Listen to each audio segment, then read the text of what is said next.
பெரம்பலூர் அருகே வேப்பந்தட்டையில் கோவில் தேரோட்டம் தொடர்பாக இரு தரப்பினரிடையே ஏற்பட்ட பிரச்சினையில் நீதிமன்ற உத்தரவின்படி ஒரு தரப்பினர் வசிக்கும் பகுதியில் தேர் செல்ல முடியுமா என்று சட்டப்பணிகள் ஆணையக்குழுவினர் ஆய்வு மேற்கொண்டுள்ளனர். இதுகுறித்த விவரங்களோடு இணைகிறார் எமது செய்தியாளர் துரைசாமி. விவரங்களை வழங்கலாம். பெரம்பலூர் மாவட்டம் வேப்பந்தட்டையில் தேரோட்டம் நடத்துவது தொடர்பாக இரு தரப்பினரிடையே பிரச்சனை நிலவி வருகிறது. தேர் தாங்கள் வசிக்கும் பகுதிக்கு வர வேண்டும் என்பது பட்டியல் சமூகத்தின் கோரிக்கையாகும்.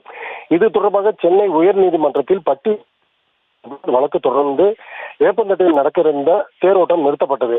மனுவை விசாரித்த நீதிமன்றம் பட்டியலின மக்கள் வசிக்கும் பகுதியில் குறிப்பாக அந்த தெருவில் கோயில் தேர் முடியும் என ஆய்வு செய்து விரிவான பெரம்பலூர் சட்டப்பணிகள் ஆணைக்குழுவுக்கு உத்தரவிட்டது.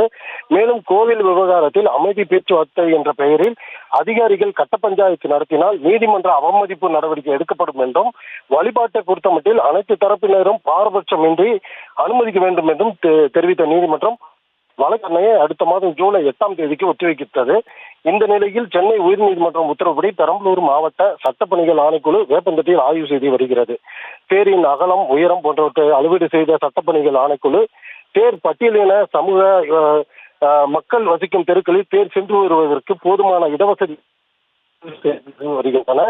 புகார்தாரருக்கு ஏற்கனவே நோட்டீஸ் அனுப்பப்பட்ட நிலையில் அவர்களும் ஆய்வு பகுதியில் உள்ளனர். போலீஸ் பாதுகாப்பு நடைபெற்று வருகிறது. ஆய்வு முடிவுகளை சட்டப்பணிகள் ஆணைக்குழு சென்னை உயர்நீதிமன்றத்தில் சமர்ப்பிக்கும். அதன் அடிப்படையில் அடுத்த மாதம் 8ஆம் தேதி வழக்கு விசாரணைக்கு வரும்போது நீதிமன்றம் உத்தரவுகளை பிறப்பிக்கும் என எதிர்பார்க்கப்படுகிறது. விவரங்களுக்கு நன்றி.